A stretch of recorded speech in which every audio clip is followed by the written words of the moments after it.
The quietest person in the room is not calm. They are holding a conversation with themselves that no one else is invited to.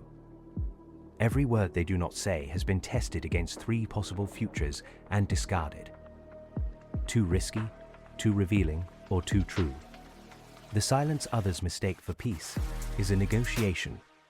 The cost is that they are never fully present.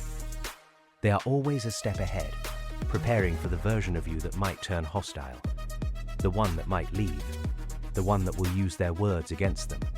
They are not absent. They are calculating. And the reason they know exactly what to say when they finally speak is because they have already said it to themselves 100 times.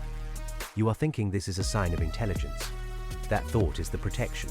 It lets you believe the distance is a choice and not a prison. The quiet person is not empty. They are the one person who has already thought through every possible outcome, including the one where you prove them right for staying silent.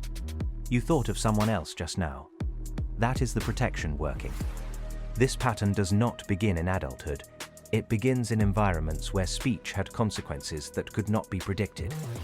A child learns quickly which adults punish honesty, which reward performance, which demand a version of the child that has nothing to do with who the child actually is. The adaptive response is not rebellion.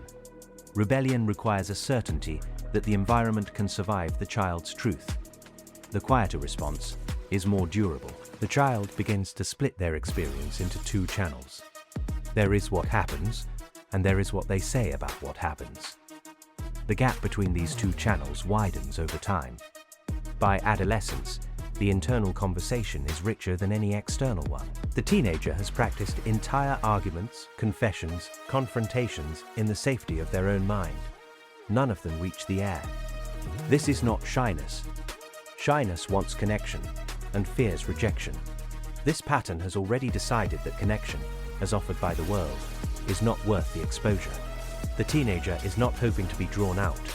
They are building a self-sufficient architecture of meaning that requires no validation. The loneliness this produces is not registered as loneliness. It is registered as competence. The evolutionary logic is straightforward. In environments with unpredictable threats, visible individuals are targeted first. The child who speaks draws attention. The child who observes gathers information. Over sufficient iterations, the strategy becomes indistinguishable from identity. The adult who emerges does not remember choosing this. They believe they simply are this way. The belief is wrong. What they are is adapted. The adaptation worked once. It continues to work in limited domains.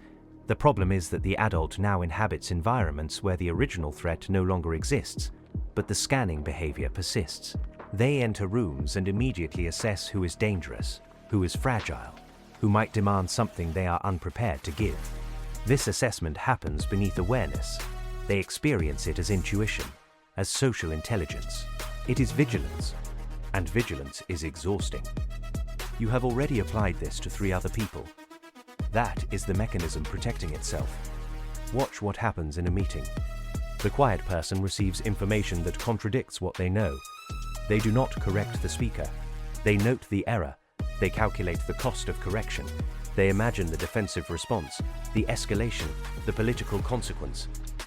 By the time this calculation completes, the moment for intervention has passed. They tell themselves they were being diplomatic. What occurred was a missed opportunity for influence, preserved as a virtue. The email they compose at midnight, the one that says what they actually think, is deleted in the morning. The version they send is technically accurate and functionally empty. They are proud of this restraint. They call it professionalism. It is fear dressed in the clothing of maturity. In intimate relationships, the pattern is more costly and harder to see. The quiet person does not argue. Arguments require a faith that the relationship can survive disagreement. They withdraw instead. Their partner experiences this as coldness, as absence, as punishment. The quiet person experiences it as protection of the relationship. They are preventing the damage that their real response would cause. The partner asks what is wrong. The quiet person says nothing. This is not deception. They have genuinely reached a state where the internal conversation has consumed all available emotional energy. There is nothing left to export. The partner eventually stops asking. The quiet person notes this as confirmation that their vigilance was justified. The partner was not safe, the relationship ends, or it calcifies into a performance of connection that satisfies neither party. The quiet person is unsurprised. They had rehearsed this ending years before it arrived. The high achiever wears this pattern differently. They have learned to perform visibility without vulnerability. They speak in meetings, they publish, they lead. But the observable output is carefully curated. The risk has been calculated out. They succeed in domains where the rules are clear and the metrics are external. They fail in domains where the currency is emotional exposure. They are often genuinely confused by this failure. Their competence is real. What they do not understand is that their competence is a defense against a specific kind of intimacy. They are not avoiding weakness. They are avoiding the discovery that their strength is a selection. They chose certain capacities and let others atrophy. The atrophy is invisible to them until someone needs something they cannot provide. Then they are surprised by their own absence. The person who has read about this pattern is perhaps the most trapped. They have vocabulary now. They can name attachment styles, trauma responses, maladaptive schemas. The naming becomes a substitute for change. They tell you they are working on it.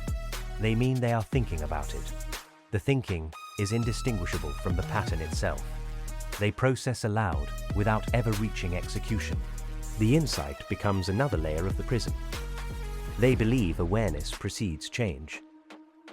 For this pattern, awareness usually precedes more sophisticated language for the same behavior.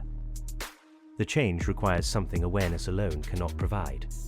It requires the willingness to be incompetent in public. The quiet person has spent a lifetime avoiding exactly this. I do not have this pattern. I have only watched it across thousands of accounts. What I find remarkable is not how often it fails people. It is how reliably it protects them from finding out. The hidden cost is temporal. The quiet person lives in a displaced time. Their present is occupied by futures they are preventing and pasts they are referencing. They are never where they are. In their 20s, this feels like wisdom. They are more careful than their peers. They avoid obvious mistakes. By their 30s, the accumulation of avoided experiences begins to register as a kind of poverty. They have not lived. They have prepared to live. The preparation became the activity. By their 40s, the recognition arrives that many of the threats they spent decades preventing were never as consequential as the prevention itself. They have protected themselves into a life that is mostly interior.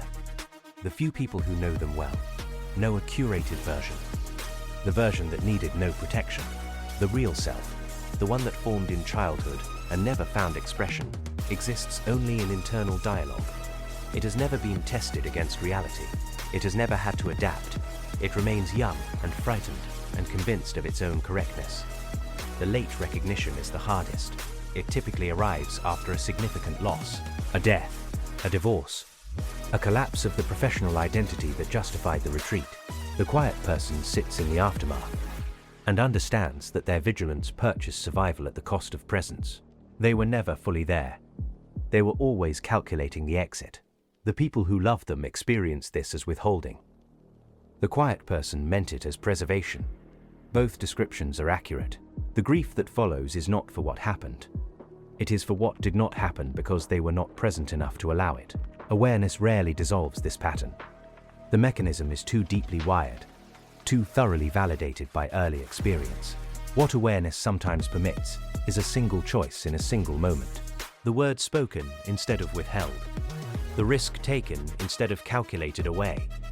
These moments do not accumulate into transformation. They are exceptions that prove the rule. The person remembers them as aberrations, not as evidence of a possible self. The pattern absorbs them. The quiet person tells the story of the time they spoke up, the time they were vulnerable, as if it happened to someone else.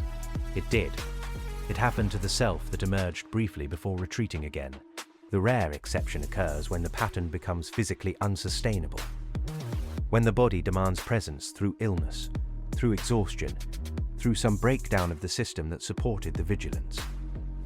In these moments, the quiet person sometimes finds that the feared exposure is less catastrophic than anticipated. The world does not end. Some relationships strengthen, others end, and the ending is less devastating than the anticipation of ending. But these openings close quickly. The system repairs itself. The vigilance returns, perhaps slightly modified, perhaps not. The person who has touched presence remembers it. The memory becomes another internal conversation, another rehearsal of something that may never happen again. You are still thinking this describes someone you know. You are not wrong. It does. It also describes the part of yourself you navigate around, the interior conversation you believe is necessary, the silence you defend as discernment. The protection is working even now. It lets you observe without feeling observed. It lets you believe you are the exception. You are not the exception. You are the mechanism, watching itself, and finding the watch interesting enough to postpone the interruption.